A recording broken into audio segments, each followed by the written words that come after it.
Yes. Ok, buongiorno ragazzi, nuovo episodio del podcast. Oggi con me abbiamo un altro ospite d'onore. Abbiamo qui Jason che dopo farà sicuramente una presentazione molto più accurata della mia. È un coach molto famoso, un team molto famoso di ragazzi che hanno portato al vertice del powerlifting moderno molti atleti famosi, tra cui alcuni sono già passati all'interno del mio podcast. L'idea, come sempre, è di fare un po' una chiacchierata informale sulla programmazione principalmente, e in questo caso cercherò di far venire fuori dei principi di allenamento su come pensa lui sia, diciamo, il modo più adeguato di allenarsi, di programmare, eccetera, e magari ci concentreremo meno su casi specifici, perché dopo, insomma, su altri episodi ci sono casi specifici dei singoli atleti. Con lui avrei più piacere mai di parlare dei principi e della filosofia sua e in generale di allenamento come la vedono loro. E dopo, vabbè, se vengono fuori altri argomenti, visto che non abbiamo nulla di preprogrammato, ci ricolleghiamo. Hello, Jason. Introduce yourself. Hello. Nice to be here, and thank you for the introduction. Okay, so just to be sure that everybody listening here know who you are and what you're doing, would you like to have a little bit of a to summarize a little bit what you have been doing so far? Yes, so I am a Canadian powerlifting coach. I started coaching at a very young age. I started coaching at 19, fresh out of university. I am the owner and manager of the Strength Guys. So we are an online coaching company with clients around the world. The two most popular names of athletes that I've coached are Taylor Atwood and Leah Bevoyle, but I have been fortunate to work with many hardworking and very talented athletes throughout my career as well. Okay, so what would you like to talk about for the introduction? Would you like to talk about programming in general, or would you like to talk about a specific lift? I think it's good to get into the philosophy of how we program, because I think that's one of the main things right now that makes our approach to training unique. Okay, go ahead. Yeah, so there are many brilliant coaches in powerlifting right now, and I think because we are just trying to figure this raw powerlifting thing out right now, the athletes have a very fast rate of adaptation. Equipped powerlifting has been around for many decades, but the challenge of trying to maximize raw powerlifting performance at the level that it is right now is something that is not so old. I think one of the main differences between TSG's approach to training and the other approaches to training that I see are popular right now is measurement. We have a very organized database that we keep on each athlete that tells us certain metrics about their training. And we are using those metrics to ensure that we are managing their training workloads in the appropriate direction. Would you like to translate that, or would you like me to keep going? Oh, okay, I will take my time now. Allora, Jason mi ha fatto un attimino un'introduzione su lui chi è, per chi non lo conoscesse, e diciamo il punto chiave della sua introduzione mi ha spiegato un pochino il suo storico, però per chi non lo sapesse è sostanzialmente a capo, a gestione del gruppo di ragazzi che si occupano di programmazione di allenamento di powerlifting principalmente online in Canada, si chiamano The Strength Guys, che insomma sono molto famosi, e tra gli atleti hanno allenato tanti atleti molto forti ai vertici del powerlifting. Tra i due principali di punta che hanno sono Leah Bevoyle e Taylor Atwood, che appunto sono all'apice delle categorie da un po' di tempo. Soprattutto Atwood è, diciamo, non so. How long has been Taylor in powerlifting? I've coached Taylor for 10 years 10 now, years, wow. so his entire career. Ok, Taylor che è stato nel powerlifting per 10 anni e Jason lo ha allenato per praticamente tutta la sua carriera del powerlifting, quindi 10 anni, che è una cosa pazzesca. Detto questo, abbiamo un po' iniziato a parlare di com'è la loro filosofia di allenamento, di programmazione del powerlifting e è partito spiegandomi come sostanzialmente questa rivoluzione del RAW e del passaggio dall'attrezzato al RAW sia un po' una sfida, nonostante ci siano comunque tanti allenatori in gamba, tanta gente brava, che il livello stia salendo tantissimo, ci sono tante più persone che partecipano. Secondo il suo punto di vista, siamo ancora nella fase in cui stiamo cercando un po' di capire un attimino, di streggiarci su come allenarci al meglio nel RAW, perché appunto il powerlifting è stato per una botta di tempo attrezzato e solo recente dal 2014 RAW. E un po' che confonde tutti i fattori e tutti i dati, c'è il fatto che è aumentata drasticamente la partecipazione delle persone, quindi il livello comunque è salito anche per quello. E per quanto riguarda la sua filosofia, il loro approccio, mi diceva che forse una delle caratteristiche che li differenzia è il fatto che hanno un approccio molto più basato sulla raccolta di dati, hanno un archivio una montagna di dati sugli atleti e cercano di prendere delle decisioni basandosi su questi dati. Ok? Okay, so now that we have an organized database for each athlete, the way that we are using that data to inform the decisions that we make in training is based on our hypothesis. And our hypothesis is that if the person is healthy and if readiness is good enough, it is not a problem for training, then there is a specific amount of volume and intensity that is required to stimulate strength progress. And this dose of volume and intensity must increase over time, whether due to uh, adding reps at that intensity in the program, or because the lifter has gotten stronger and now they are able to do their old program but with more weight. So what all of this is referencing is we use data to make sure that we are providing a progressive overload stimulus to our athletes. Ok.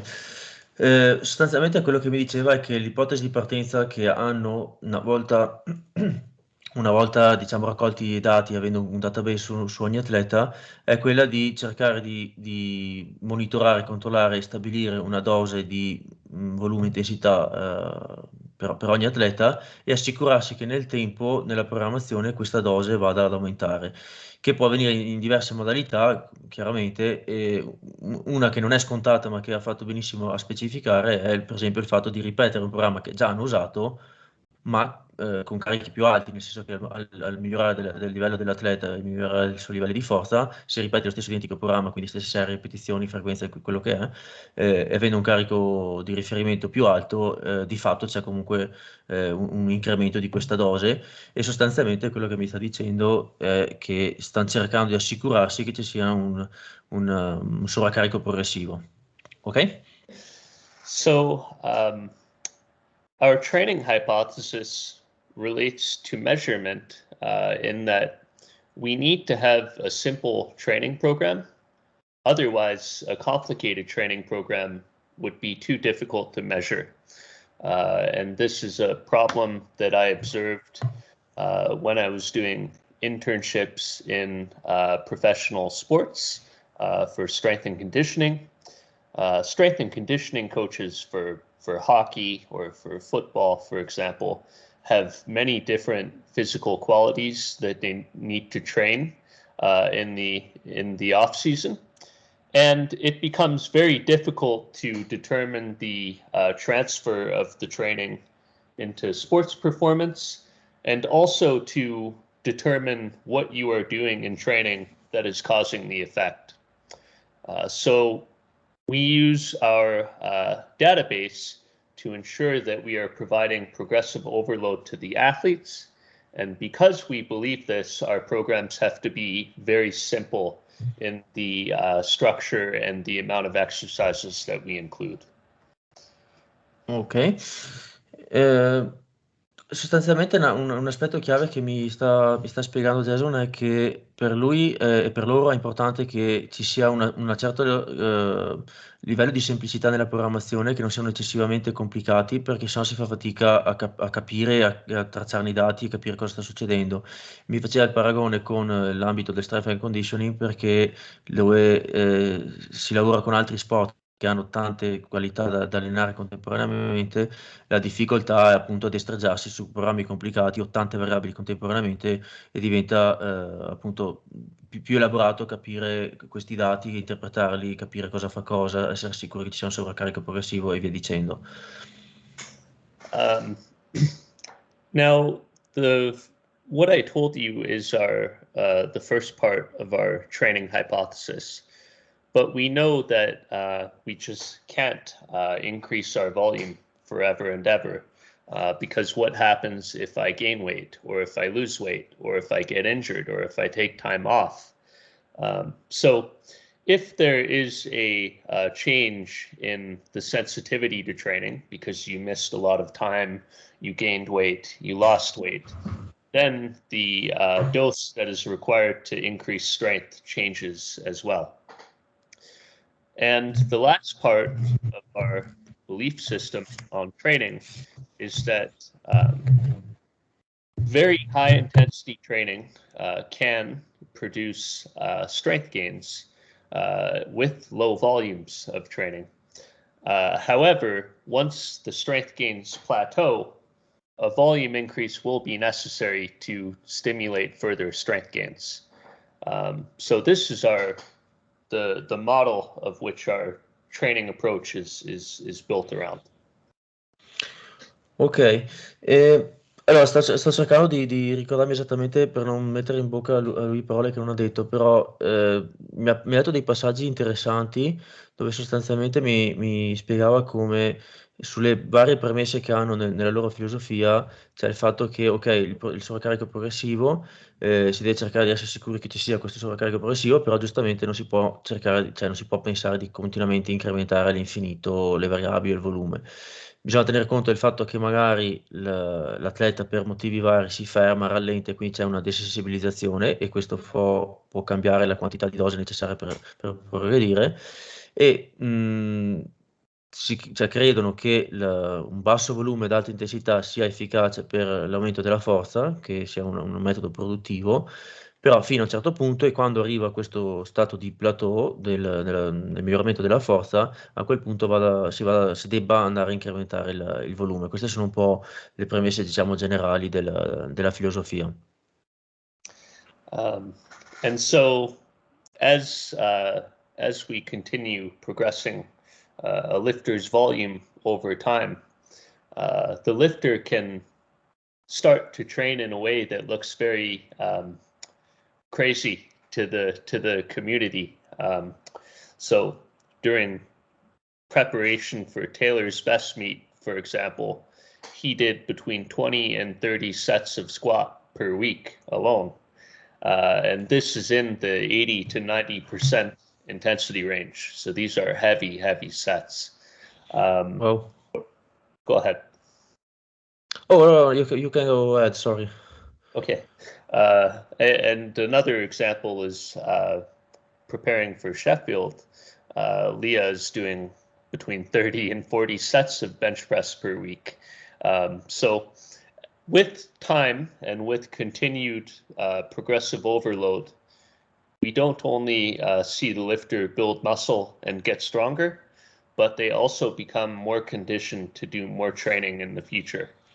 And I think this is a major problem with people who try to do very high intensity training for very low volume. You can get stronger, but you aren't conditioning yourself to do more of what makes you stronger in the future. Ok, Mi ha fatto degli esempi di delle situazioni in cui sostanzialmente portare avanti questi principi di una progressione del volume, di un aumento dei carichi e comunque della dose. Mi ha fatto degli esempi con i suoi due atleti di punta che sono Atwood e Elia.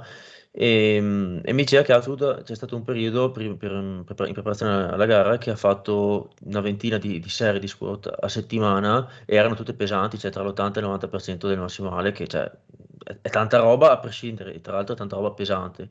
E mi diceva come questo potrebbe essere appunto potrebbero essere degli esempi di portare avanti un po', diciamo, all'estremo questi principi che visti da fuori uno vede fare tutto quel volume, tutta questa roba qua, questi dosaggi così alti e dice, cioè, sembra una roba fuori di testa. Un altro esempio era di Lia che ha fatto dalle 30-40 serie di panca a settimana, cioè che sono effettivamente un sacco di lavoro. Uno dei problemi che mi diceva dell'allenarsi a basso volume ad alta intensità è il fatto che non ci si condiziona a fare tanto volume, cioè a fare di più, a fare volume.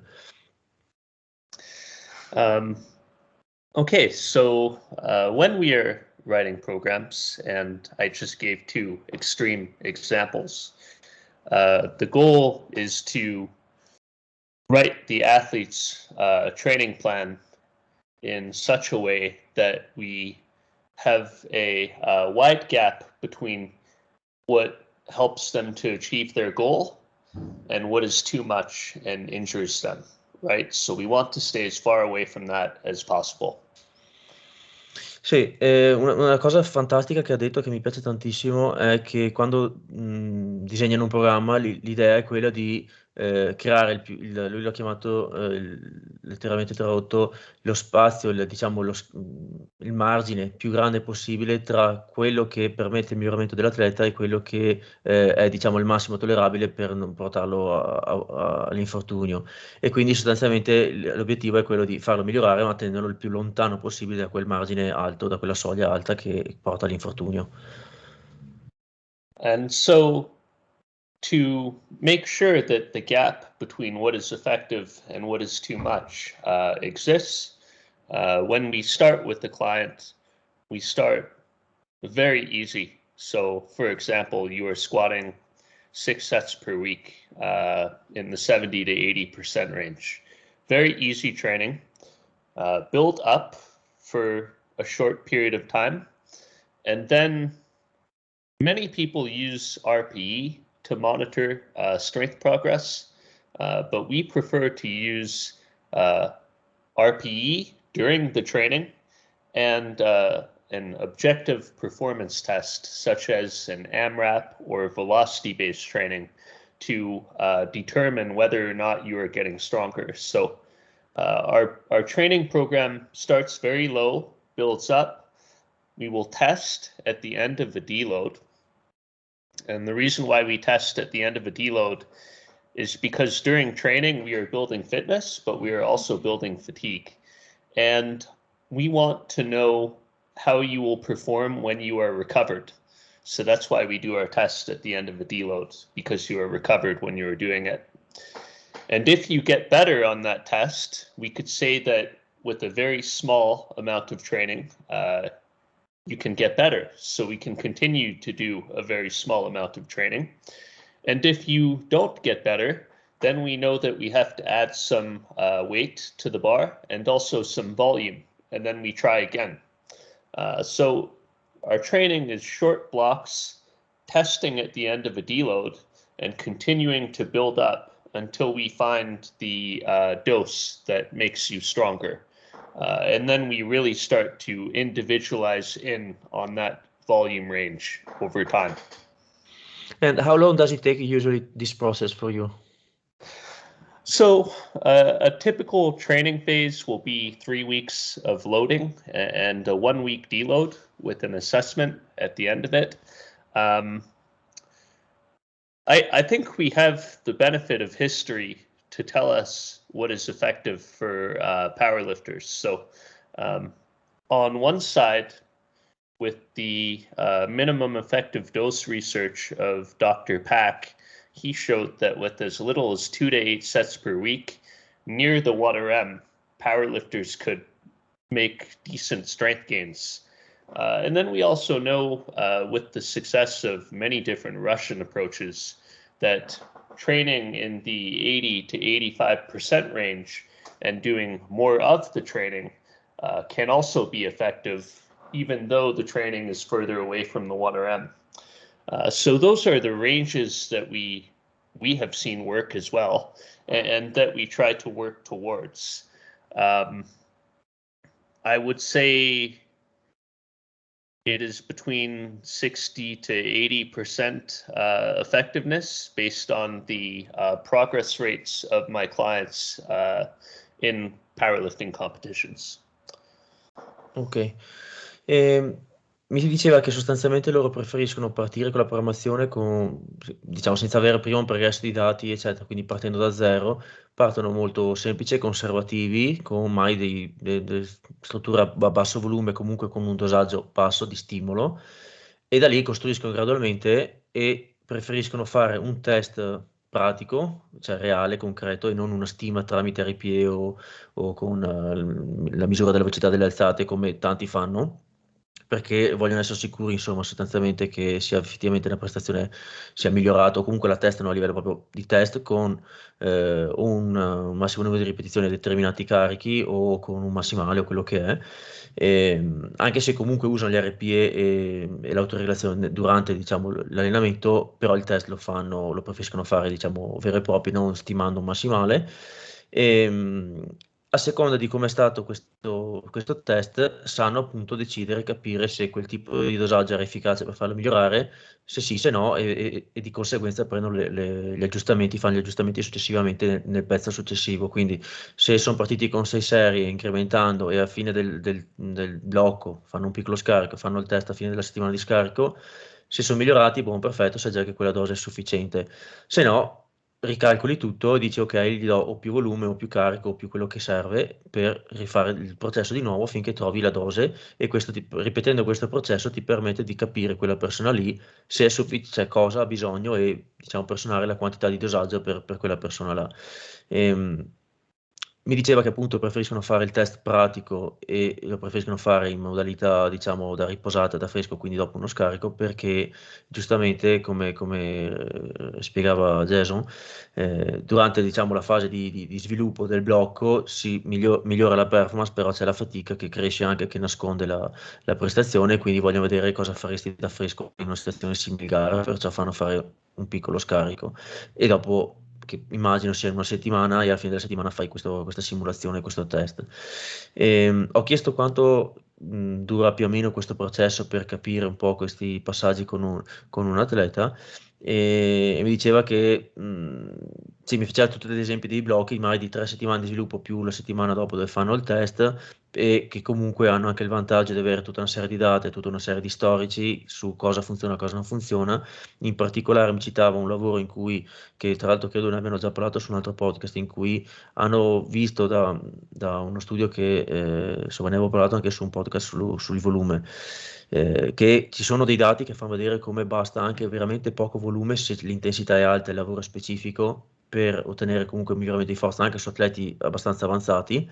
E allo stesso tempo, quindi quello è diciamo, in uno spettro dell'allenamento, dal lato intensità, hanno visto che basta anche molto poco volume.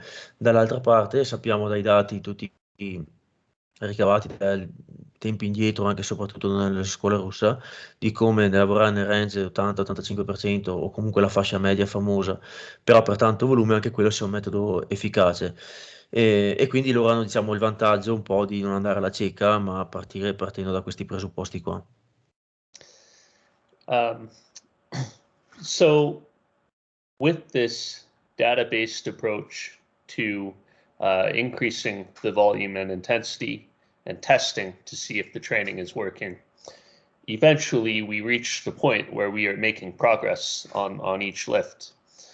And once we know that, for example, you need 10,000 kg of squat volume per week for 3 weeks to increase your squat by 2.5 or 5 kg while training in the 80 to 85% intensity range, then we could say this approach works for you.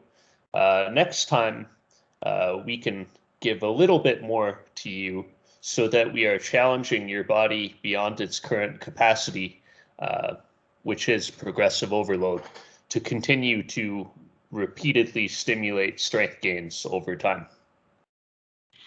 Una volta che trovano sostanzialmente la quantità, il dosaggio giusto, e mi faccio l'esempio, non so, di 10.000 kg di tonnellaggio nello squat, lo sanno applicare, già quello è sufficiente, e poi eventualmente nel blocco dopo possono aumentare un pochino il dosaggio per portare avanti il progresso. And the future goals of our group are to actually create a mathematical process to answer how much training do you need to do to gain 1 kilo of strength on this lift. And we believe that if we can achieve this goal, then training will go from being an art to being something like prescribing medicine, which is actually more of a science. Wow. L'obiettivo che hanno per il futuro è quello di arrivare diciamo, a creare una formula precisa, raccogliendo tutti questi dati, facendo tutta una serie di esperimenti, prove ed errori ed esperienza, che questa formula ti possa permettere di capire quanto volume, quanto tonnellaggio, cosa devi fare sostanzialmente per avere 1 chilo di miglioramento per quella specifica alzata su di te, e che questo possa permettere diciamo, agli allenatori e al mondo dell'allenamento di trasformare, di passare la programmazione è un'arte, che è un po' quello che c'è già adesso, a una prescrizione, come mi fa l'esempio come di un farmaco, no? Ti prescrivo un dosaggio di un farmaco, non vado a sentimento, a vena artistica, ma vado a prescrizione di un farmaco basandomi su questo calcolo. And the other area where we are trying to make training more of a science instead of an art is in exercise prescription. So I was fortunate to be able to hire my biomechanics professor from university, and she did her PhD on the role of adductor magnus in the back squat. So it's very specific to powerlifting. And her name is Dr. Megan Bryanton, also Dr. Megan Jones. And Megan, in the past few years, has created a system where we can put an athlete's video into Canovia, which is a video analysis platform, export their data, and she performs any biomechanical calculation that you can think of in a spreadsheet based on that lifter's data. And so the benefit of this is that we can mathematically show when you get tired, or the joint angles where you need more strength. And a future goal of our company is to make exercise prescription more prescriptive as well, and take out the guesswork that coaches currently have to do. Wow, so the plan is, correct me if I'm wrong, to be able also to prescribe accessories work and bodybuilding work to address specific weakness in the specific lifter lift? That's correct, yes. Oh, interesting. Very interesting.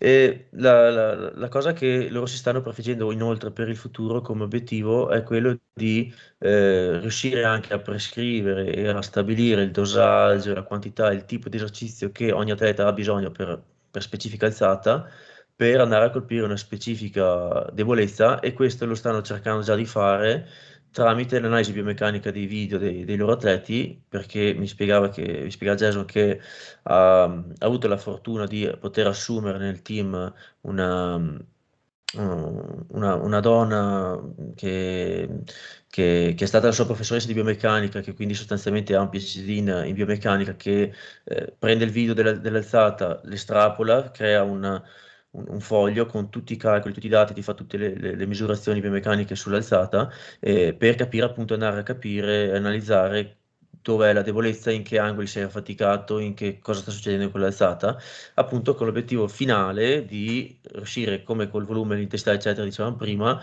anche con altri movimenti a prescrivere quello di cui hai bisogno.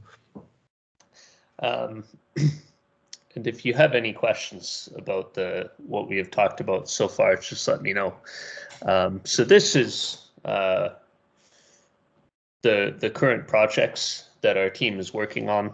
I'm fortunate to work on these projects with my colleague Ben Esgro, who is Leah's head coach, and then also actually an Italian.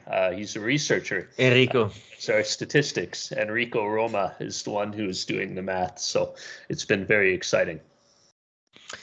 Well, also the interesting part of all this is that, to me, it also looks like a futuristic view of powerlifting, because we have always been used to see everything about training like, as you said, like an art, especially coming from fitness, coming from bodybuilding. You have to feel it. Today I feel like doing this and that kind of stuff. So the way you are viewing everything is a much more scientific way and approach, and the goal is to every decision you're going to taking it from a data, from a calculation of something that makes you not feel, but makes you know that this is what you need to do. And it's not like, in my opinion, I think that maybe. Yeah. Yeah, this is the goal, because I think even with exercise prescription, there is a more optimal choice, and then there's something that is less effective and something that is not effective. And currently the coach just has to guess which one is best. And so the most experienced coach is the most likely to get that right. But when you go into the process of biomechanical analysis, which is looking at how someone's muscle contributions change as load increases, looking at the joint angles that they are in the lift, and looking at how their body, the finer details of how their body moves, you can start to really determine what is happening beneath the skin, and I think when you can do that mathematically, then there's the possibility of pairing a more optimal exercise choice and load choice to that. So I think it will take a lot of time to get to this point, but it seems worthwhile to try for it. Well, definitely, it's a very interesting and futuristic thing that once you are done with all this, it can help a lot of people, because you're now collecting all the data, which is the hardest part, I guess. And of course, you need to also have the knowledge to process all this data. But to me, talking about my humble opinion and my humble experience, the hard part of all this is that sometimes you have to deal with real life people that are not competitive professional athletes, and you don't have enough time to gather all this data, because they are not constant with their life. They're changing jobs. Sometimes it's hard, or you don't have enough time and you lose the client, or there are so many variables to fit in that it's hard to find out what is doing what. Is it because he's going good morning also, this block, or is it because he's eating a little bit less, or what's going on? Yeah. I think one of the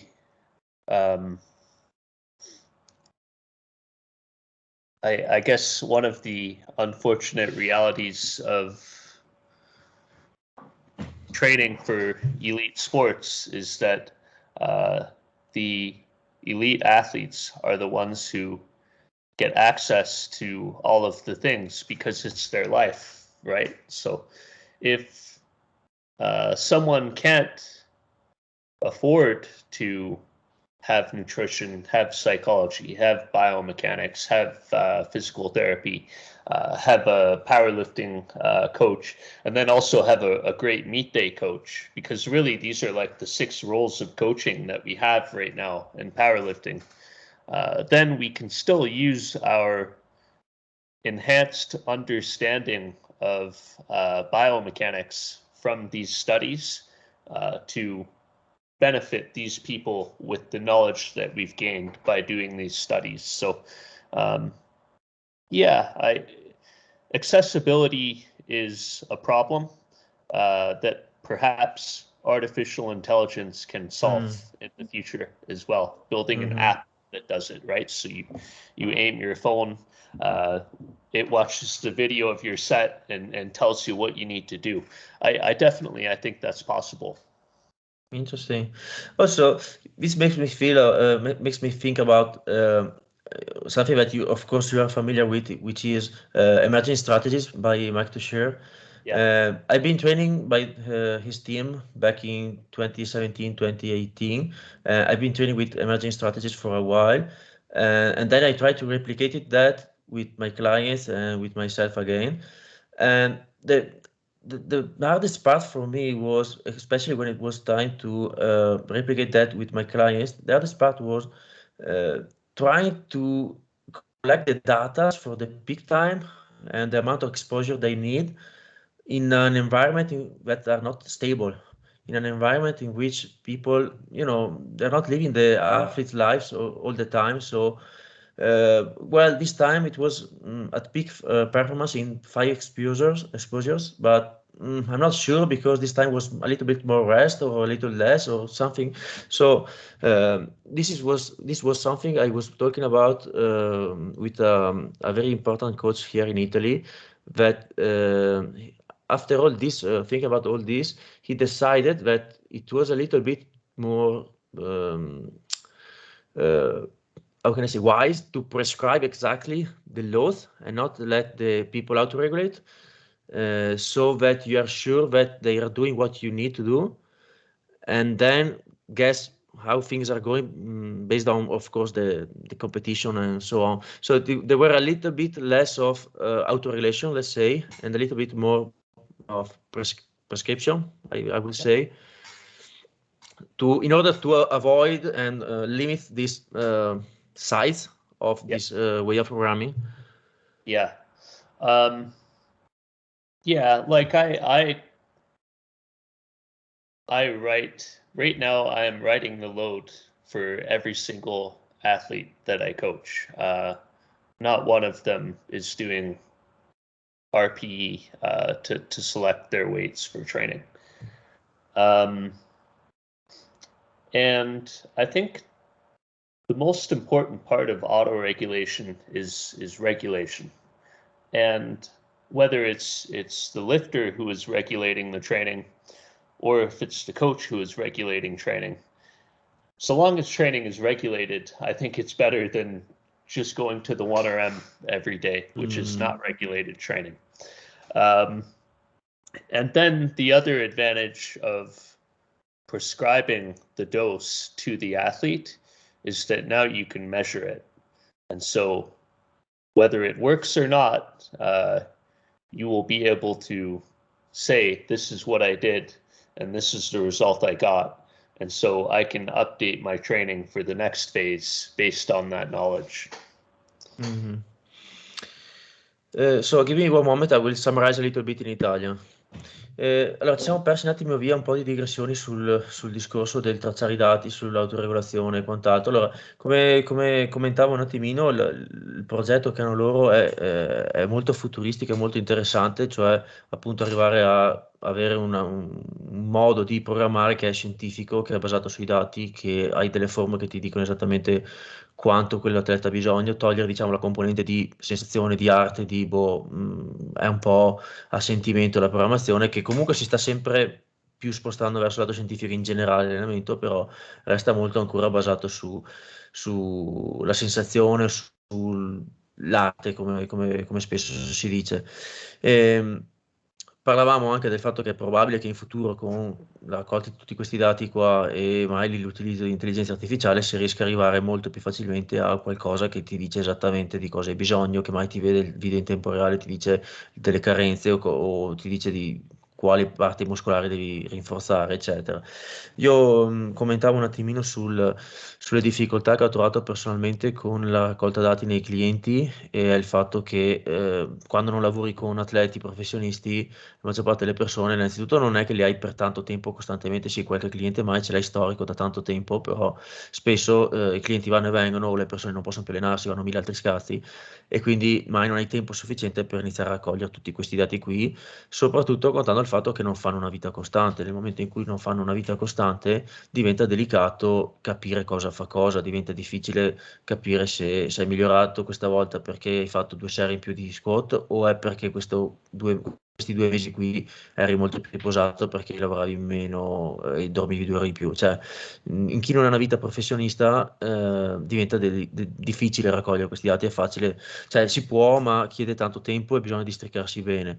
E ovviamente anche lui dice che non è semplice, bisogna avere tutto un team attorno come i professionisti per riuscire a raccogliere con sicurezza certi dati in un ambiente stabile e favorevole, e questo è anche un po' il vantaggio dei professionisti. Comunque il processo è un processo che sta andando avanti, che loro hanno intenzione di portare avanti e che hanno questi obiettivi che vi dicevo prima, e probabilmente ci arriveremo a fare qualcosa di molto simile con appunto la raccolta di tanti dati e lavorando anche a livello statistico con insieme di persone che hanno delle competenze interessanti da questo punto di vista.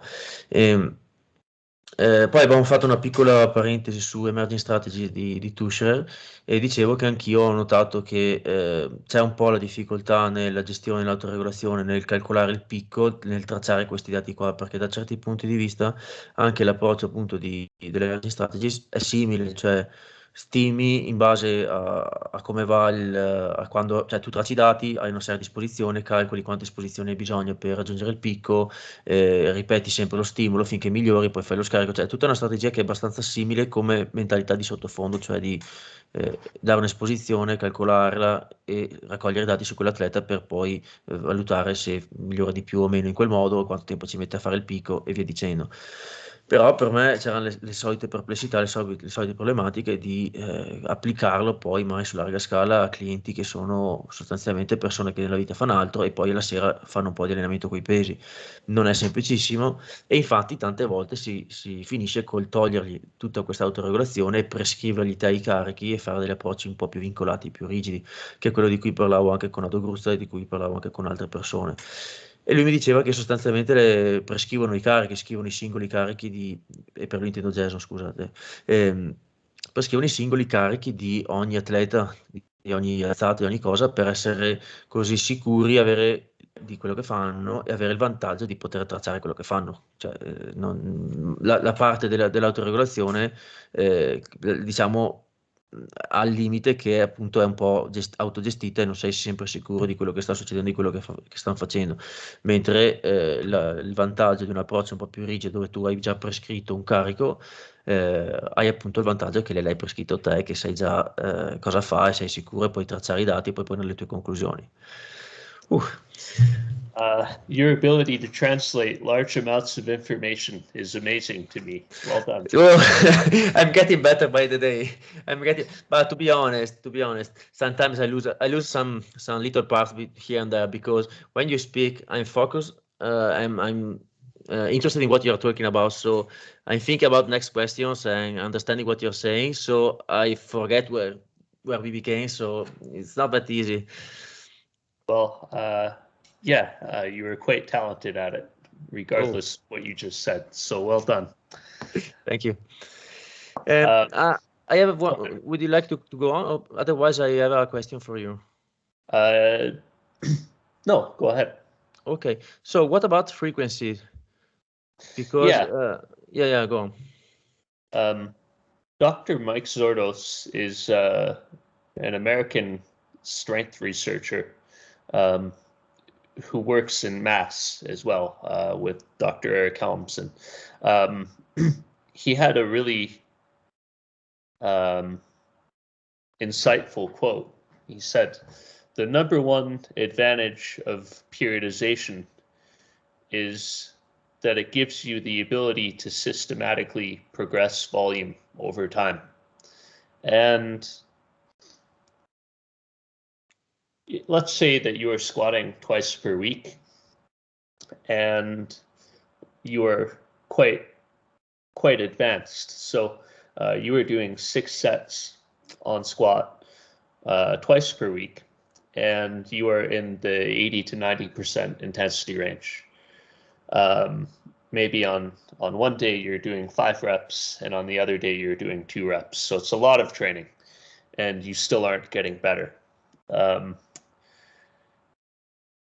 Theoretically, you could continue to add a 7th set, an 8th set, a 9th set, a 10th set, but then you would run into the problem of fatigue in that workout. So your first 3 sets might be quite high performing, but your 7th, 8th, and 9th set might be really hard because you're tired.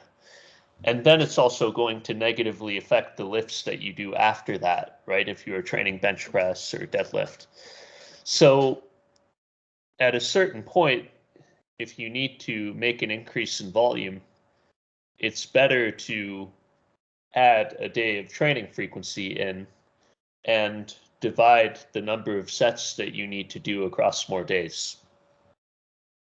Sì, ho chiesto riguardo alla frequenza delle alzate in generale, cosa ne pensa, e sostanzialmente mi ha fatto una spiegazione partendo da una quotazione di Zurdos che sostanzialmente ha detto, adesso la parafraso un pochino, che uno delle grandi cose, dei grandi vantaggi della programmazione è che ti permette di organizzare e sistemare volume in maniera progressiva nel tempo, e questo un po' si rifà al concetto di progresso di sovraccarico progressivo. Allora lui adesso mi stava spiegando, partendo da un esempio, con lo squat di una persona che fa squat 2 volte a settimana, che fa il tot numero di serie, facciamo finta 6, nel tempo aumenti il dosaggio, aumenti le serie, aumenti la quantità di lavoro che gli fai fare, quindi non so, 7, 8, 9 serie.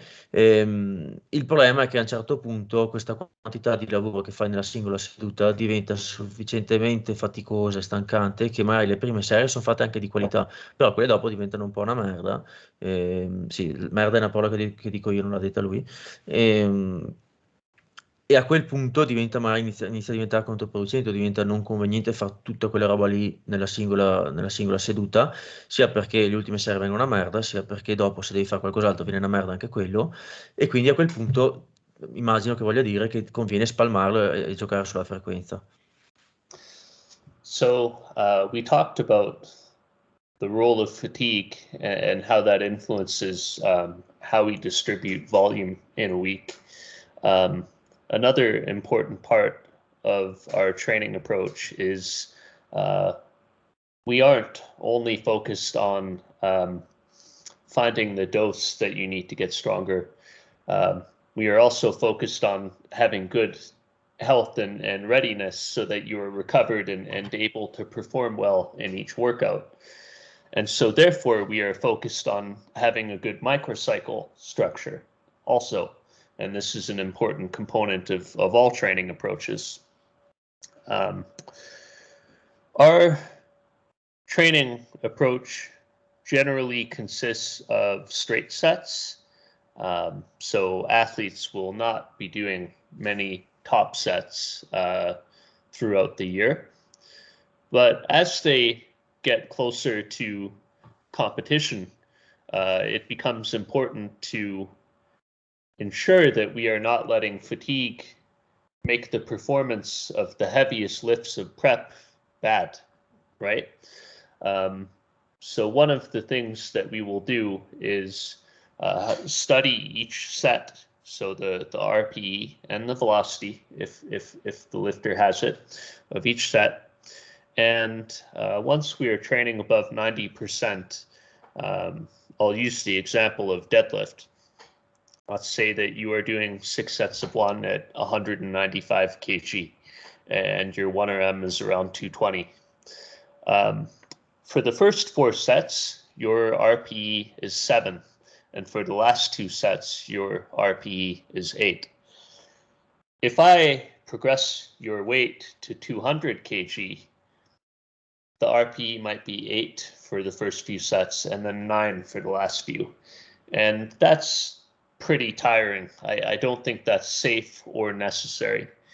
And so this is where we start to prescribe top sets based on your rate of fatigue.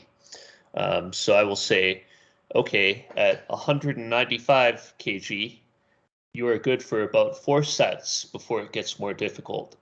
So maybe for 200 kg, let's try 3 sets, and then we will drop the load down and do more work at a lighter weight, so that we aren't doing fatigued and sloppy reps.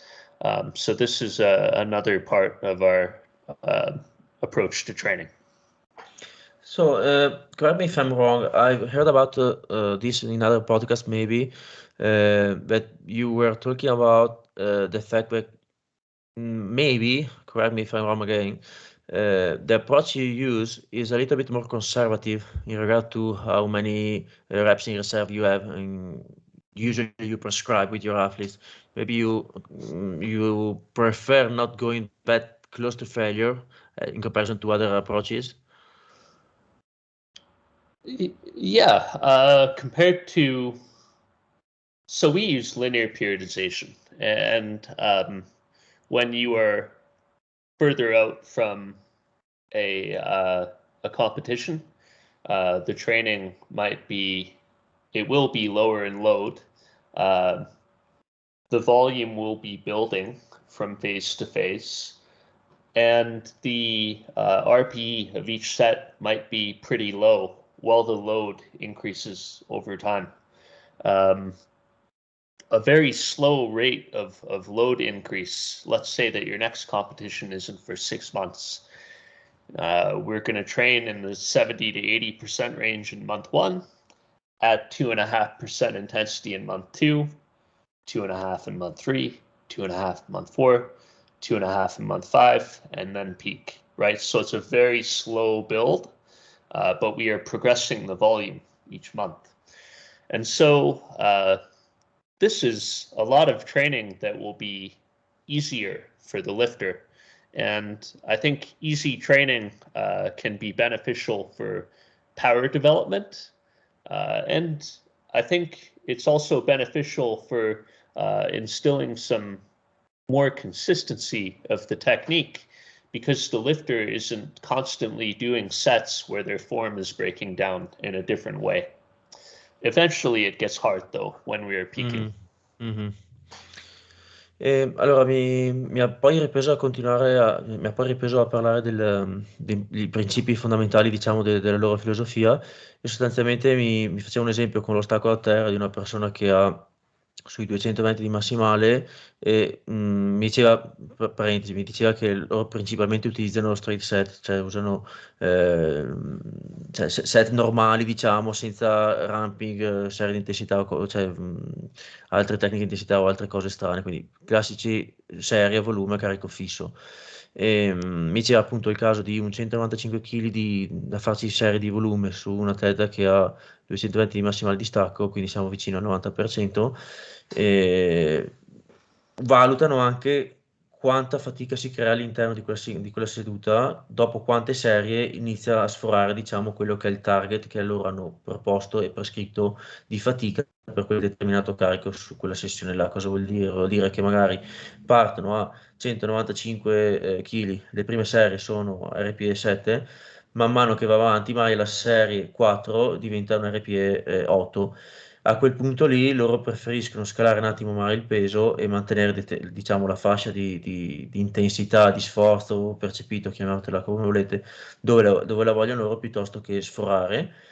Oppure quando la settimana dopo prescrivono un carico più alto, che potrebbe essere passato da 195 a 200, già dalla prima magari l'RP è un pellettino più alto, quindi loro sanno quante quantità di serie che possono fare stando dentro in quel range che vogliono stare ed eventualmente scalano o riducono i set. Insomma, l'obiettivo comunque è quello di aggiustare anche il volume in base al carico che hai per stare dentro sul target di fatica generata dal carico che vogliono, senza sforare, senza andare troppo pesante, perché ovviamente c'è una questione di fatica generata. Io poi ho chiesto in generale, sempre parlando in generale, di confermarmi o smentirmi questa cosa che pensavo sul loro approccio, cioè che rispetto magari ad altri approcci di altri coach tendono ad essere un pochino più conservativi, un pochino meno pesanti, usare un po' più di buffer sul volume. E lui mi ha detto che sì e no, diciamo, nel senso che loro comunque usano un approccio di programmazione sul lungo termine, diciamo lineare, no? La classica da sempre in tutto il mondo, cioè che va a salire, aumenta il volume, poi si arriva a una fase di picco, eccetera, eccetera, i soliti principi. E mi diceva come all'inizio, nelle prime fasi, l'allenamento è sostanzialmente leggero, l'allenamento è sostanzialmente facile, poi di mese in mese, di blocco in blocco, i carichi vanno su, si fa diciamo da programmazione tradizionale, però alla fine si arriva giustamente a delle fasi più vicine alla competizione dove effettivamente il buffer non è poi così tanto alto come io dicevo. Mentre nella fase iniziale magari sì, effettivamente c'è sufficiente margine, c'è sufficientemente spazio perché i carichi sono contenuti, si fa lavoro lì, che tra l'altro lui diceva che è anche un periodo che lui lo reputa produttivo insomma, per tutti i soliti motivi di consolidare le alzate, di ripetizione, di qualità e via dicendo. Um, yeah, I think people get the idea that our training is very easy because they watch Taylor now too. Mm. And for 10 years, Taylor won over 95% of the competitions that he entered. And then leading into last Sheffield, after the birth of his son, he had a string of injuries that happened.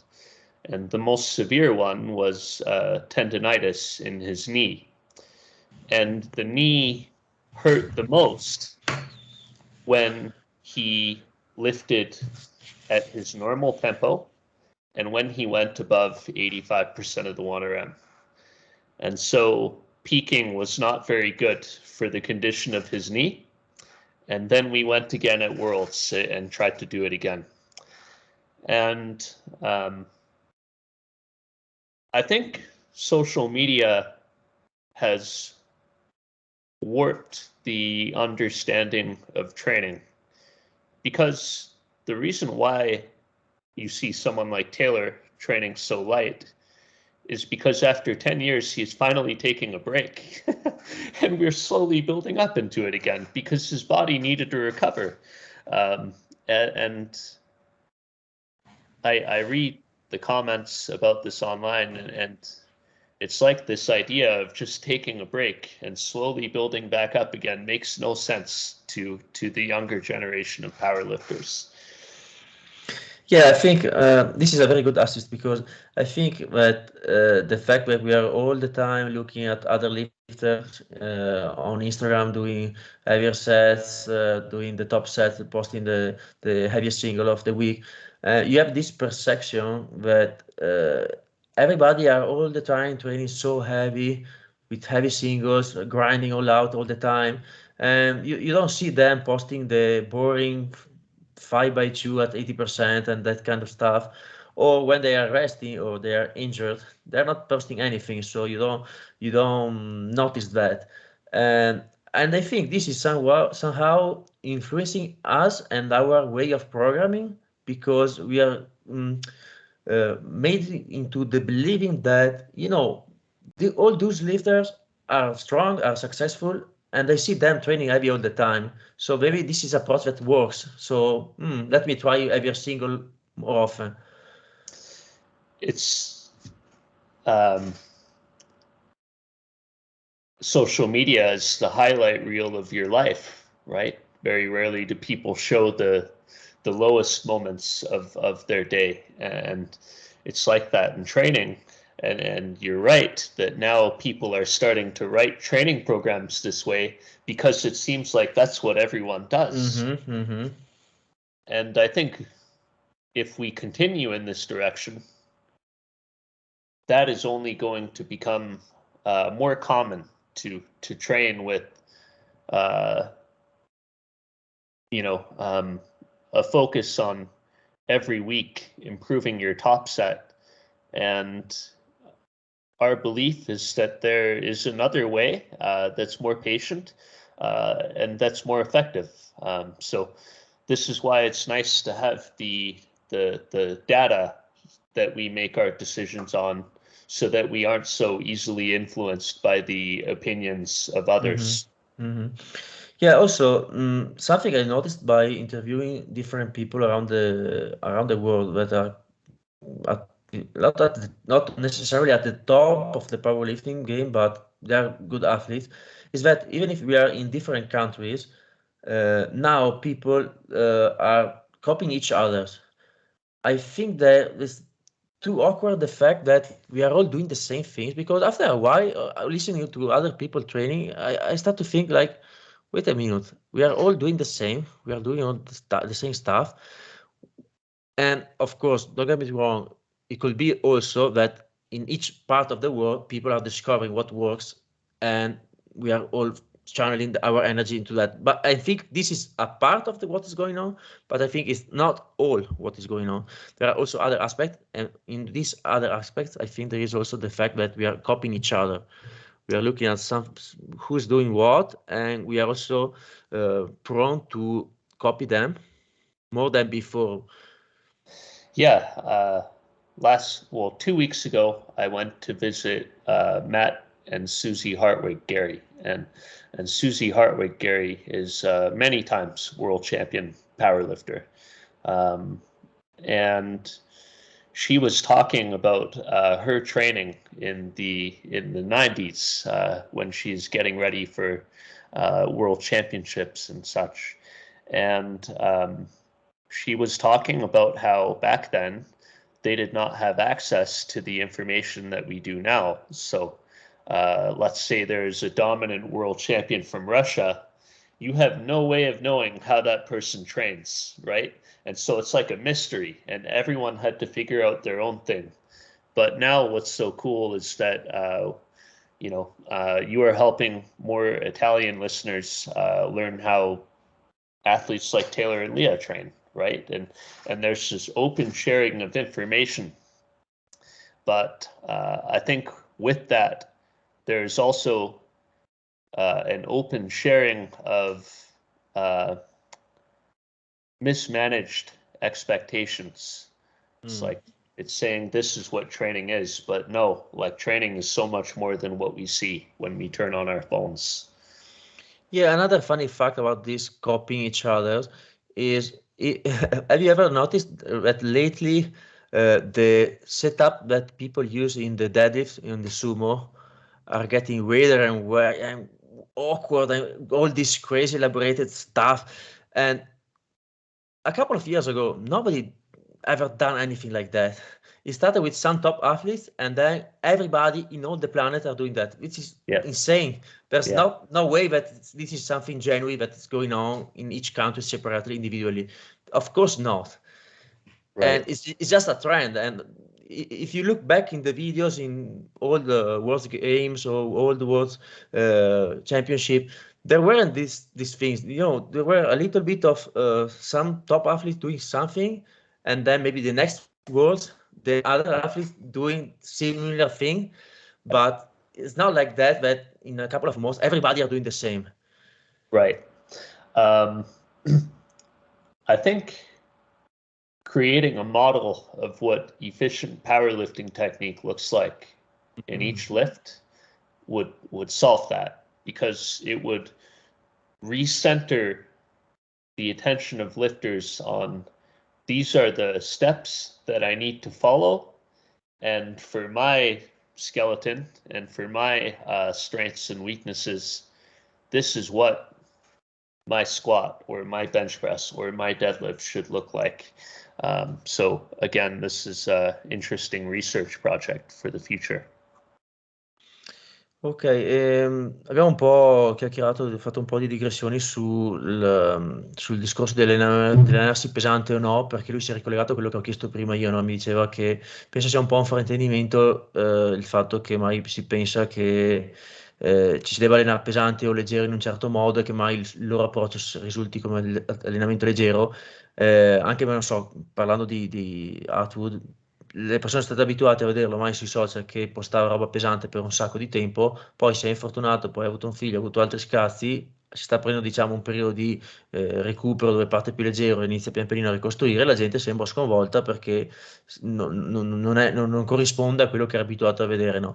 Da lì siamo partiti a fare tutte delle considerazioni su come probabilmente ci sia un'influenza di Instagram, del postare video di allenamento, dove le persone si influenzano a vicenda e si copiano a vicenda e quindi siano un po' incentivate chiaramente a fare roba più pesante, a postare roba più pesante perché ci si clicca sopra di più, ma non è solo quello, è anche proprio una questione di autocopiarsi a vicenda, perché io dicevo che ho notato come bene o male facciamo un po' tutte le stesse cose, e anche intervistando persone diverse in giro, posti molto diversi in giro per il mondo tramite il podcast, bene o male, cioè, è molto molto molto simile a quello che facciamo in tanti casi. E allora sicuramente una parte è perché c'è un'evoluzione dello sport, c'è più scientificità, ci sono dei principi in comune, tutto il cazzo che vi pare, però è un po' strano che siano così tanto simili, perché non lo erano, non lo sono mai state fino a un po' di tempo fa gli allenamenti. Cioè, come diceva Jason adesso, una volta, cioè, quello che faceva il russo, dal punto di vista dell'americano, non aveva la più pallida idea. Cioè, ognuno si scopriva un po' il metodo di allenamento senza sapere uno stracazzo di quello che facevano gli altri.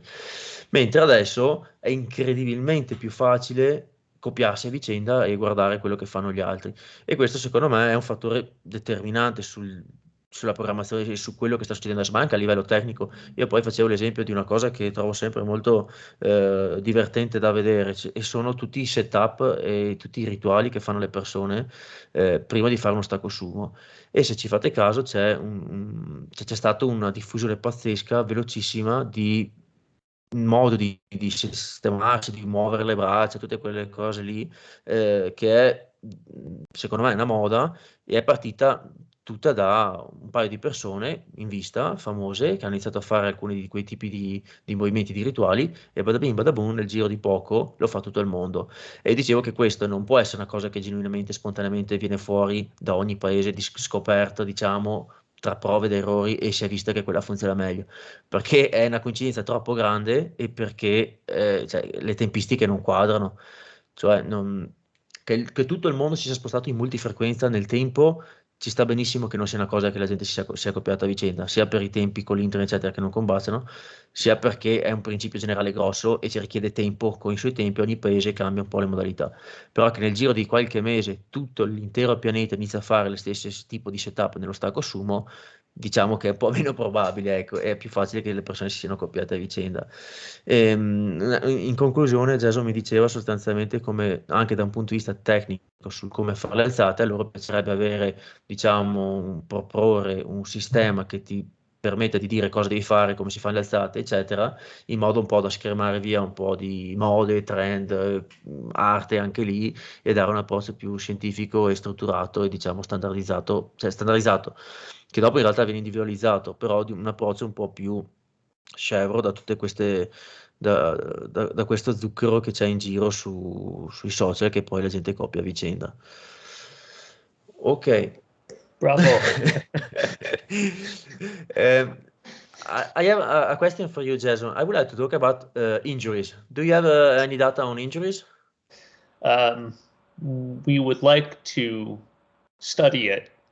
So I actually just changed our database structure so that in a few years' time we can do studies on injury rates relative to volume, intensity, so on and so forth. And what is your guess for now? Your guess?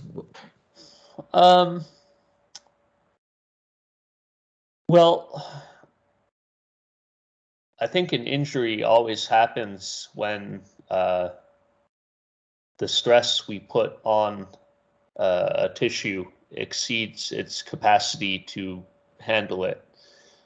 And so I think, to go back to the start, trying to keep a wide gap between what is getting you the results you want and what is too much is a smart way to train. And then I also think that building slowly with both volume and intensity gives your body time to adapt, and it removes the stress of, oh no, my squat feels heavy today. I should probably go down, but I won't because I need to make the results, you know? So I think more patient approach will help to prevent injuries. I think that our current program approach, where we are testing very often, also deloading very often, and only doing what is enough to make the required rate of progress for our time frame is going to help to prevent injuries. And aside from that, I think the injury is a part of training to be the best at something. And so international or national level competitors have a higher risk of injury than local competitors because the demand for progress is so high. Otherwise, you just become not relevant anymore. The most common areas of injury are the low back, the shoulders, and I'd say within our training, a muscle strain would be the most common. Usually it's pretty minor, but still important. I think with more repetitive training, you tend to get overuse injuries, and with the crazy intense training, you tend to get overload injuries, like suddenly something happens. And that's just a hunch. So these are the things that I think we will find, but I don't know yet. Just so that you know, back in 2018, I created a survey that I gave to the national lifter in Italy, the national championship, and inside the survey there were some questions about injuries, and of course it's not a big data, it's nothing super formal or anything, but the impression I had from that data and from my little experience is that especially here in Italy, which is predominant the volume approach, now it's a little bit changing, but my impression is that people get more injured and more often with high volumes, and the kind of injuries are chronic overuse injuries, especially for people who never take an off-season phase. So they're always it's like always the volume phase of prepping a meet. So they're always doing squat, competition style squat, competition style bench, competition style deadlift all the time for a lot of volumes, which is usually an approach that works for improving them, but they develop a little bit of, tendonitis in the knee that gets worse over time. It's very, very rare sudden acute injury. A very bad injury is very rare. Like a torn muscle is not that common. There were 0 torn muscles in 2018. Or something that requires surgery. It was like 1 or 2% of all the injuries. It's very rare, but most of them were overuse injuries, like a little bit of tendonitis in the shoulders, stuff like that, which is, in my opinion, and from this data, more common with people throwing a lot of volume, or I would say both with more volume and frequency, or just a lot of volume or a lot of frequency. Usually are together. You know, if you train a lot of frequency, you also have a lot of volume. Not every time, but usually. Yeah. Well, I think there are an equal amount of injuries that I observe from people who train with very high intensity year round too, right? So I think it comes back to the idea of keeping what will get you to your goal as far away from where your breaking point will be, but then also periodization principles, right? After a competition, you need a transition phase where you are letting your body heal and training with a more general emphasis. And as you approach your next competition, you will become more specific over time. But that general training is very important, because if you have a groin injury and then you heal and you peak for a meet and you do not a single groin exercise, and then after the meet you go into a volume phase and you continue to not pay attention at all to your groin, is your groin more likely to break down again? I would say yes, right? So I think another thing that will help to prevent injuries is doing more general training at certain times of the year as well.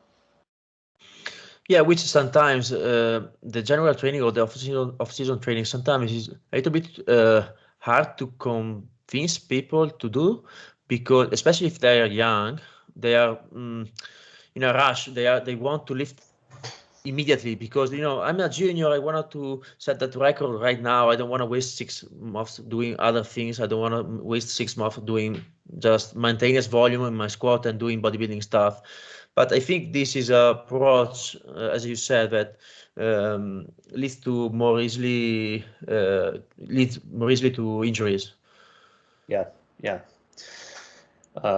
And also, an important thing that you said is when you start to get that little ache in your knee, you really have to listen to it. Like, you have to act now. Don't just keep going and tough it out, because that rarely goes well.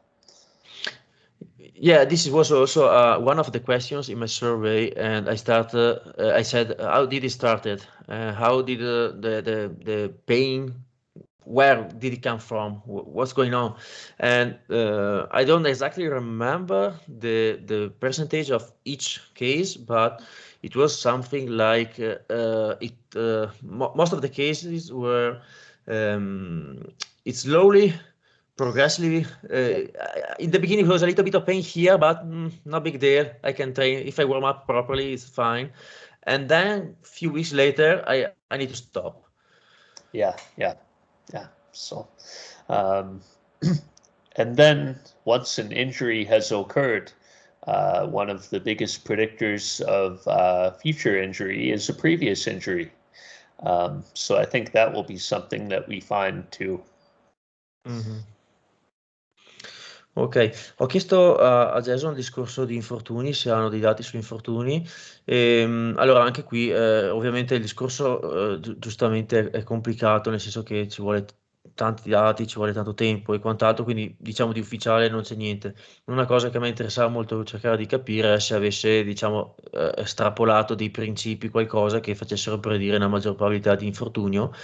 Lui ci teneva a specificare quello che mi diceva già prima, cioè che molto probabilmente tenersi verso il lato del minimo sufficiente per far migliorare l'atleta, e quindi il più lontano possibile da, diciamo, la soglia massima che può recuperare e gestire, è probabilmente quello che si può fare in maniera, diciamo, più intelligente e saggia per evitare che si faccia male, perché di base un infortunio, lui spiegava, io sono al 100% d'accordo, è un superamento della soglia di tolleranza di un tessuto, cioè tu hai imposto uno stress a quel tessuto più grande di quello che riesci a gestire, e quindi c'è un infortunio che poi possa essere acuto, cioè in un momento se prima stai bene e poi si rompe qualcosa, oppure progressivamente nel tempo si sviluppa, però di fatto il concetto è lo stesso.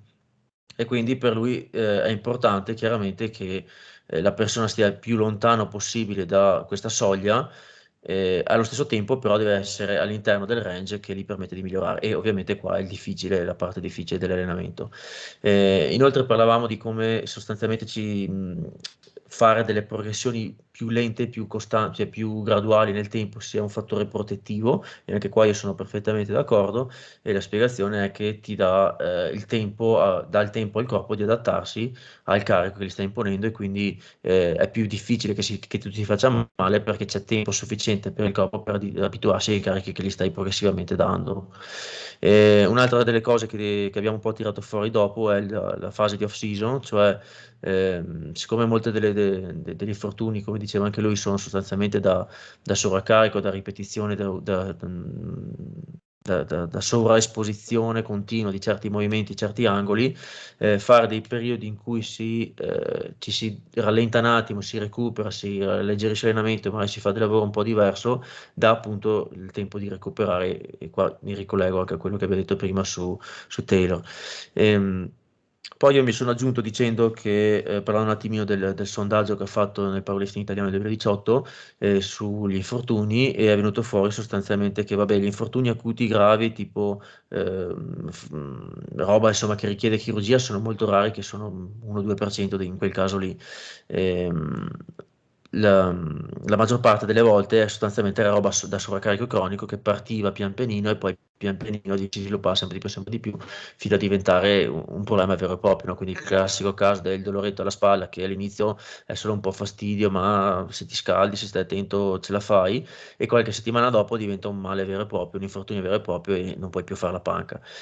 Questo è una cosa molto comune, perlomeno per quelli che sono i dati miei, e lui insomma, ci si rivede abbastanza, dice che anche lui vede che è una cosa abbastanza frequente nel powerlifting questo. Per quanto riguarda le zone che lui vede più frequente a livello di infortuni, per quanto vede lui, sono bassa schiena, spalla, e per quanto riguarda la parte sotto era un attimo esitante, poi mi ha detto che probabilmente si tratta di stiramenti o roba di quel tipo, quindi lesioni muscolari, ma no roba grave. Basta, questo mi pare che sia più o meno quello che abbiamo detto. Great job. um, yeah, I think we've covered a lot of ground today on the philosophy of our training approach, and Mhm. then the finer details of it, and also injury prevention. And at the end of the day, what we're trying to do is maximize performance gains while minimizing injuries, right? Those are the two things that really matter the most for a powerlifting coach. Um, so that's all I have from my end. But if you have anything else that you would like to talk about, Yeah, if we have time, I would like to ask you a couple of things. yeah. Still regarding the injuries, have you noticed if there are some technique style, I would say, that are more often linked to injuries or not? Well, yes, because if you chronically stress the same tendon, muscle, joint, um, and that muscle or tendon is weakening over time, then it's more likely to become injured in the future. So I think that's very individual. For example, someone who has a backward bar path out of the bottom position on squat, but also a backward hip path. So the bar and their hips both go towards the heel. They are shifting more of the weight away from their knees through their hamstrings, which have to transfer that stress onto the back and the hips. And so if you are always doing that, you are putting more stress on your back and your hips. Or if you are always going into internal rotation or valgus, you are putting more stress on the adductor.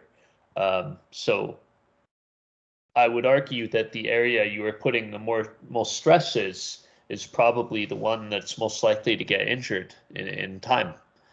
And so working to reduce compensations in movement is very important. And then also keeping the areas that take the most amount of stress really strong and well conditioned is very important too. So it's two different goals when prescribing exercises. Okay, but there's nothing that you are not sure, but that you notice that in fact more people doing that end up injuring themselves. Nothing particularly. I think no, I think it's very individual. Okay. Yeah. Even rounding the back on the deadlift or with very open elbows in the bench or stuff like that. I suppose I don't coach many people who round their back on the deadlift, so maybe I'm not the most aware of that anymore. I do have like one great round back deadlifter, Kafui Hatsuyami of Canada. He deadlifts over 340 as an 83. And he's very consistent, but his back is rounded and he is okay. Ho chiesto a Jason se ha notato qualcosa che dal punto di vista tecnico è più associato a infortuni e sostanzialmente, cioè, da un punto di vista magari tecnico, non so, il stare con la schiena curva o queste cose qua, mi ha detto che mh, è un po' soggettivo e la cosa che diciamo è da capire è che certi tipi di stile di sollevamento portano più carico su una struttura rispetto a un'altra. Quindi non so, lui mi fece l'esempio dello squat, una persona che si sposta indietro col bilanciere nello squat e si trasla proprio tutto, sposta il carico dal ginocchio, diciamo, a più l'estensione d'anca, al femorale, alla bassa schiena e quindi questo qua chiaramente impone uno stress maggiore su queste strutture rispetto magari al ginocchio. Di per sé non è necessariamente causa di infortunio, però è da tenere appunto a mente che c'è un carico più su una struttura rispetto a un'altra, quindi magari bisogna tenerne conto a livello anche di selezione degli esercizi, accessori o comunque di gradualità dello stimolo, tutto quello che diceva già prima, no? Però di per sé non è causa di infortunio. E per quanto riguarda invece il discorso di schiena flessa nello stacco, gli ho chiesto ma se hai notato mai, non so, la posizione dei gomiti nella panca o la schiena flessa nello stacco e mi diceva che ha solo un atleta diciamo di forte, di picco che fa stacco con la schiena flessa e lui sta bene, insomma ha detto che è abbastanza diciamo stabile, costante, ripetibile, la sua tecnica non ha avuto grossi problemi, mentre la maggior parte delle altre persone fanno a schiena diciamo con la tecnica tradizionale, con la schiena un po' più dritta e che quindi fa un po' fatica a dirlo. Ok. Would you like to talk about something else? Yes, we can if you have questions. Okay. What about training conventional for a sumo puller? Yeah. To be honest, the training approach doesn't change very much because it's very individual. For example, I have worked with conventional deadlifters who could do very high volumes of deadlift each week. And then I have also worked with conventional deadlifters who it tired out their spinal erectors to do a lot of high volume. So it ended up being a more low volume approach. But I have also worked with sumo deadlifters who could do very high volumes or had to do very low volumes. So I would say the approach to training is very individual, but it's the same principles that we apply to conventional and sumo. The difference is that in sumo, you are putting more force through your through your through the frontal plane, so through your hip abductor and adductor, external and internal rotator muscles. So it's important to keep those strong. And then it's important to understand the fundamentals of deadlift biomechanics so that we can monitor the technique of the lifter and ensure that they are performing in a good way, and that there are not changes that are happening beneath the surface. You know, maybe one muscle is weakening and they're compensating. That might indicate that there's an increase of risk for injury. Okay, but do you think that for a sumo puller training also conventional could help improving their sumo? Again, it depends. I think for sumo deadlifters who use a lot of lower back to get the bar off the floor, I think that it could be helpful. But for a sumo deadlifter who is very efficient and able to use their legs, I think that sumo deadlift might be the most helpful exercise to train their sumo deadlift. So it really comes down to an analysis of the lifter's biomechanics, how we train them. So I guess the same goes for selecting the lift variants. So using a particular variation style for each individual lift for each individual athlete, I guess the process is the same. Yes, and that's the process that we want to make based on math in the future instead of our observations. So. Ok.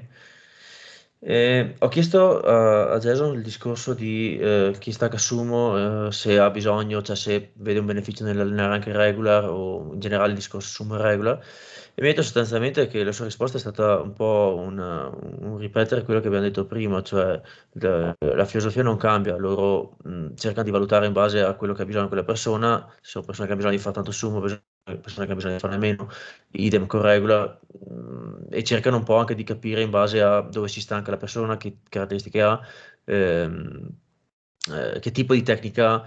Di preciso, per rispondere un po' alla mia domanda, che era un po' quello che volevo capire, se può essere utile secondo lui fare regola per chi stacca sumo come diciamo variante per migliorare il sumo. Mi ha detto che dipende dal caso, chiaramente risposta prevedibile, dipende dal caso del soggetto, se diciamo c'è bisogno di rinforzare la schiena perché quella persona utilizza molto la schiena per sollevare il peso anche nel sumo, allora probabilmente sì. Se invece quella persona lì ha una tecnica molto efficiente dove sfrutta molto le gambe, eccetera, ironicamente diceva, beh, allora probabilmente il sumo è la miglior cosa che possa fare per migliorare il sumo.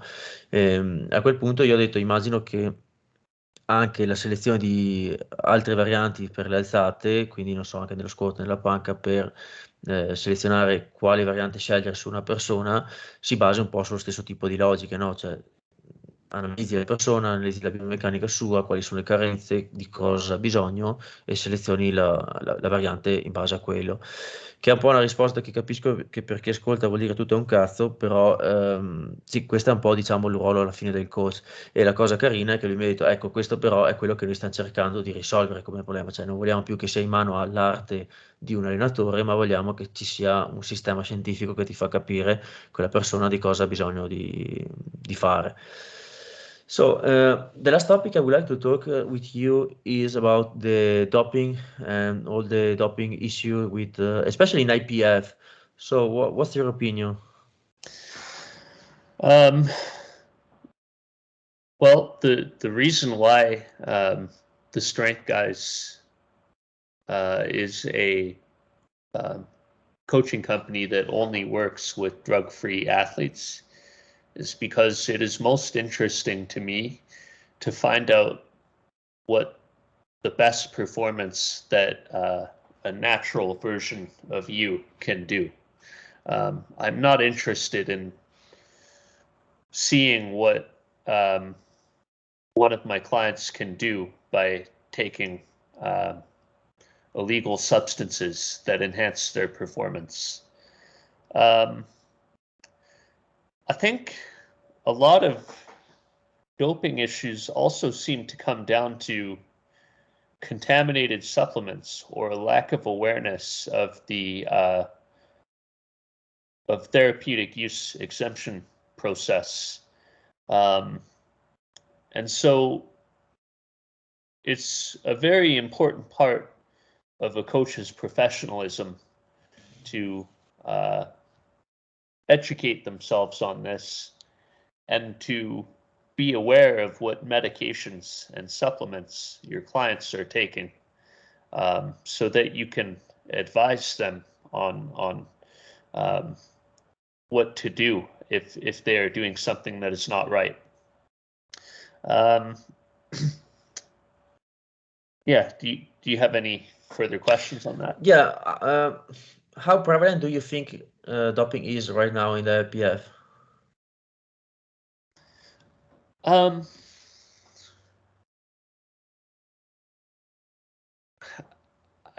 I don't really know. I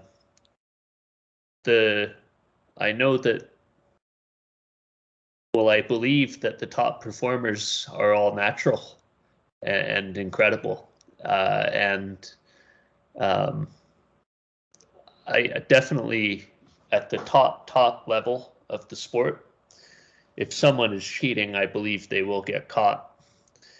If people who are not at the very top level are cheating, I have no idea, because maybe they don't get tested very often or at all. And I just really think it's a shame when someone takes a supplement that they shouldn't, or the supplement is contaminated, or they didn't do the paperwork correctly to take a medicine that they need, and now they face a suspension. I also think it's a shame when an athlete is not responsible. They don't fill out their whereabouts form each day, and then they miss the tests and they're suspended. So I feel bad for the people who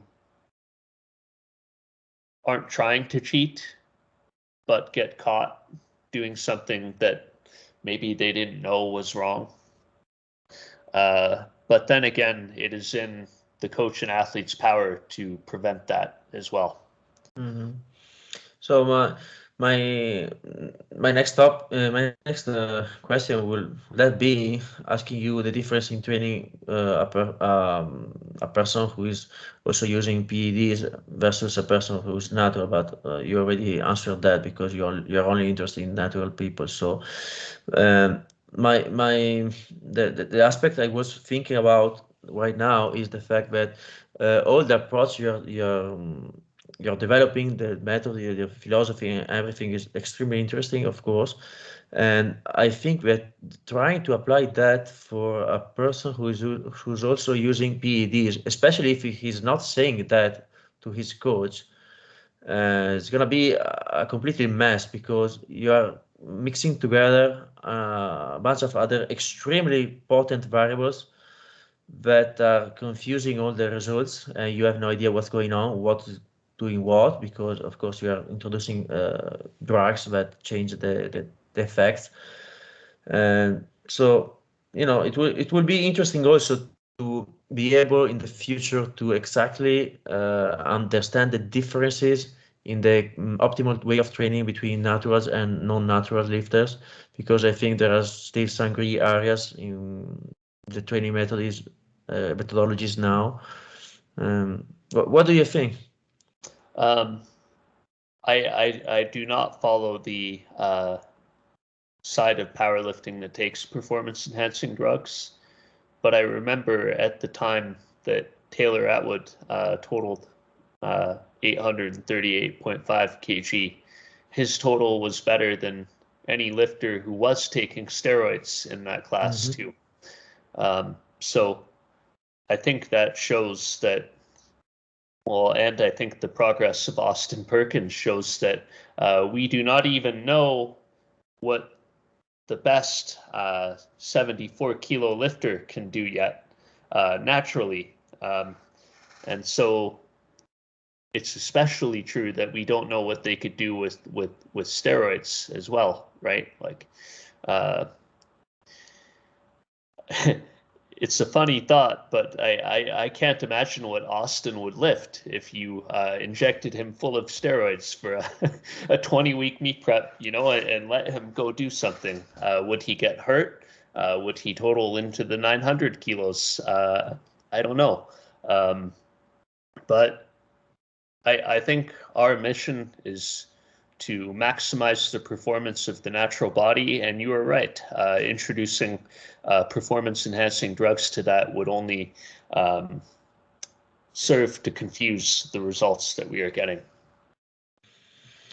Ok, ho chiesto a Jason riguardo la questione doping, IPF, powerlifting, eccetera, eccetera. Allora, lui ha una visione abbastanza ottimista della faccenda, nel senso che è convinto che la maggior parte delle persone top nell'IPF siano pulite, o comunque cioè, ci spera, ci crede. Mi ha detto che si occupa solo ed esclusivamente di persone testate, nel senso che la sua azienda si occupa solo di quelli, non si interessano, non allenano persone che gareggiano nell'untested.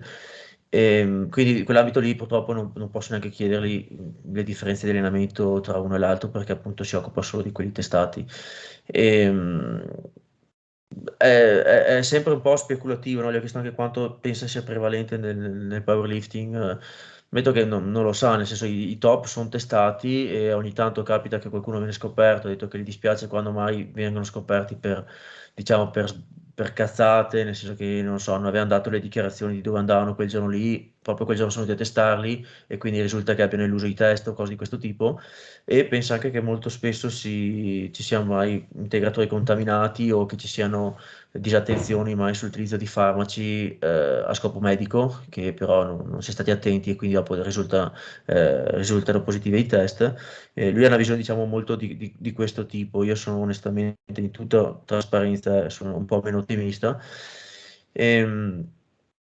Comunque lui sostiene sostanzialmente che cioè non si sia ancora raggiunto il tetto di quello che può essere fattibile natural e che pensa che in futuro si possa fare di più e che alcuni atleti stiano dimostrando con le loro performance quello che è fattibile da fare anche da natural, che può essere, appunto, sempre a detta sua, migliore anche di quello che fanno altri nell'ambito dove non ci sono i test antidoping. Sì, vi dirò, è un po' una visione che io condivido parzialmente, in realtà sono un po' più pessimista, sono un po' più dubbioso su quanto effettivamente siano puliti, soprattutto dagli apici, molte di queste persone, però poi io ovviamente non accuso nessuno senza prove. Ok, I had another question, but I completely forgot. No, it's okay. Oh, now I got it. So, in your opinion, just to end this because I'm taking too long. So, what are your suggestions for the Italian coaches right now, and what do you think Italian coaches could improve?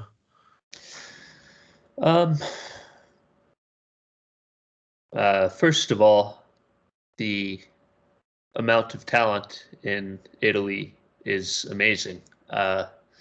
Italian athletes are great, and I think that there will be many more great ones to come in the coming years.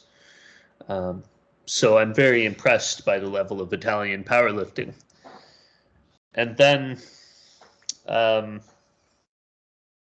my advice to coaches is based on my beliefs and my experience. So my advice is to, and this is what I teach to all coaches in our education program too, is to simplify your program, to measure what you are doing, to deeply learn the theory of programming, and also not just programming, but the body too, to really learn how the body works, because powerlifting is a weird area of coaching where you don't need any certification to be a coach. And so we see a lot of coaches who have no background in exercise science. And so how are you going to solve an exercise science problem when you have no knowledge of exercise science, right? Now you are only relying on your experience, and I think that's very limiting. So Italian powerlifting is rapidly growing, and if people want to learn more about my work, they can follow us at The Strength Guys on Instagram, and then they could also take a look at our educational course, which is on our website, www.thestrengthguys.com. Ok, ho chiesto a Jason cosa pensa possano migliorare i coach italiani e vabbè, ci ha fatto un po' di complimenti in generale, che è stato gentilissimo, e poi mi ha detto che sostanzialmente non ha cose specifiche da dirci se non quello che sostanzialmente insegnano loro nella loro formazione e nel loro approccio, cioè di semplificare i programmi, di testare, misurare, controllare, monitorare i dati e di avere comunque anche un'educazione diciamo accademica formale su quest'ambito qui, perché altrimenti fai fatica a capire i principi alla base dell'allenamento che sono importanti. E poi mi diceva che come nel powerlifting sostanzialmente non ci sia nessun obbligo legale formale per avere determinati tipi di formazione, ma sia basato sull'esperienza della singola persona che decide di fare allenatore e si basa sull'esperienza, però dal suo punto di vista ti serve appunto una formazione per capire meglio tutto quanto in modo da fare meglio il tuo lavoro, altrimenti diventa come ci lamentavamo prima, un po' un'arte basata sull'esperienza e il sentimento di un vecchio allenatore che dice secondo me facciamo così, secondo me facciamo colà, e chiaramente Jason mi ha spiegato più volte oggi che l'obiettivo futuro suo e del suo progetto è quello di renderlo meno campato in aria e più, diciamo, scientifico e accurato come processo. Well, Jason, I'm done. Awesome. I'm also quite tired, but I have to thank you for your time and your patience. So, would you like to add something more? No, thank you so much for having me on, and for your excellent work translating as well. I can't tell you how impressed I am by your ability to remember what I said and transfer it to the Italian audience. So thank you. Oh, welcome. I forgot to mention in Italian your website and your Instagram, so I will say it now. Per chi volesse contattare o seguire o informarsi o documentarsi sul lavoro di Jason e del suo team, il suo Instagram è noto, l'ho detto prima, lo dico anche in italiano, il suo Instagram è The Strength Guys, e hanno anche un sito internet con lo stesso nome, dove ci sono tutti i programmi anche di formazione che loro offrono. Ok. Well, thank you for your time. Have a good night. You as well. Ciao. Bye.